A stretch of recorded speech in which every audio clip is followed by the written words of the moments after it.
2020년도 4월 1일 기준 청년 내일채용제 개정 지침 사항인데요. 개정 지침 주요 사항은 크게 세 가지입니다. 첫 번째로는 납입 중지 기준이 추가되었습니다. 두 번째로는 중도 해지 시점이 명확해졌습니다. 그리고 코로나19로 한시적 허용되는 사항이 추가가 되었습니다. 납입 중지 기준에 대해서는요, 15일 이상 휴업이 진행되면 납입 중지 대상이 됩니다. 두 번째로 임금 체불 및 고용보험료 책납으로 퇴사하는 경우 중도해질 기준이 산정되었습니다. 코로나19로 재택 단축 근로의 경우에도 한시적으로 허용되는 사항이 추가되었습니다.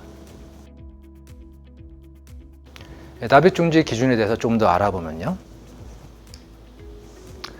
지원금 적립주기 내 15일 이상 휴업 시 납입 중지가 됩니다. 예를 들어 A라는 청년 참여자가 2회차 적립주기 내 총 15일 이상 소속 기업에서 휴직을 한 경우 또는 그 회사가 휴업을 한 경우 납입 중지 대상이 됩니다. 2년 기준 지원금 적립주기는요, 보시는 바와 같이 1회차, 2회차, 3회차, 4회차, 5회차로 나누게 되는데, 예를 들어 설명드렸던 2회차인 경우 1회차 이후 5개월이 해당되는 적립주기가 되었습니다. 여기 2회차 적립주기 내에서 총 15일 이상 휴직 또는 휴업을 한 경우 납입중지 대상이 되고요. 반드시 납입중지 대상이 되는 경우에는 협회로 연락을 주시면 감사하겠습니다.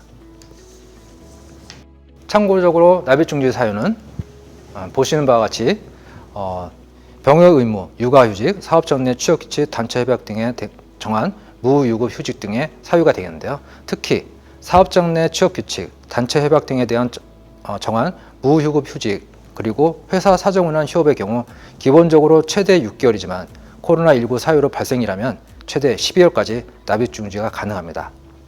그 외 나머지 항목은 기존 납입중지 기간과 동일합니다. 두 번째로 중도해지 시점에 대한 내용인데요. 임금 체불이 시작된 날 전월의 마지막이 중도해지일입니다. 예를 들어 설명드리도록 하겠습니다. 근무일이 1월 1일부터 5월 30일이고 임금 산정 기간이 매월 1일부터 말일까지인 경우, 그리고 임금 지급이 1월에서 4월분만 지급되고 5월분에서 임금 체불이 되었다면 중도해지일은 5월분의 전달인 마지막 날인 4월 30일이 되겠습니다. 그리고 고용보험료 책납으로 최초 미적립된 지원금 지급 시기 도일로부터 6개월 이상 공제 적립이 중단되는 경우 6개월이 되는 날이 중도 해지일이 되겠습니다. 역시 예를 들어 설명드리면요. 청약 승인일이 5월 1일이고 1회차 지원금이 정상 적립되었는데 2회차 고용보험료 체납으로 인해서 미적립된 상태의 경우 1회차 지원금 적립 주기는 5월 1일부터 5월 30일이 되고 2회차 지원금 적립 주기는 6월 1일부터 10월 30일이 되겠습니다. 지원금 지급 시기 도래일은 10월 31일이 되는데요. 그로부터 6개월이 되는 날인 4월 29일이 중도해지일이 되겠습니다. 이렇게 기존에 없던 임금체불과 고용보험료 체납 중도해지일 기준이 명확해져서 사업 참여 운영이 조금 더 용이해졌습니다. 코로나19로 인한 한시적 허용되는 상황인데요. 코로나19 등 전염병의 경우 일시적 재택근무 및 근로시간 단축이 허용되는데요. 단축근로 주 30시간 미만 4주 이상이게 되면 납입중지를 필수적으로 해주셔야 되고 반드시 협회로도 연락을 주시면 감사하겠습니다. 신규 가입 규정이 완화가 되는데요. 기존에는 정규직 채용일로부터 6개월 이내 청약 신청을 해 주셔야 되는데 변경된 사항은 코로나19로 인한 휴업한 기간만큼 기간이 연장이 되었습니다.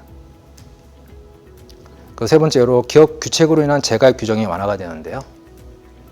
기존에는 기업 규칙으로 인한 퇴사 후 6개월 이내 재취업하게 되면 재가입이 가능한데요. 변경된 사항으로는 기존 6개월 한정 기간을 추가 6개월 재취업 기간이 연장되었습니다. 단 연장 만료 시점은 2020년도 12월 30일까지로 한정을 하고 있습니다. 그리고 해당 사항이 발생되면 반드시 운영기간에 증민자료는 필수적으로 제출을 해주셔야 되고요. 네, 여기까지가 새로 개정된 지침 내용입니다.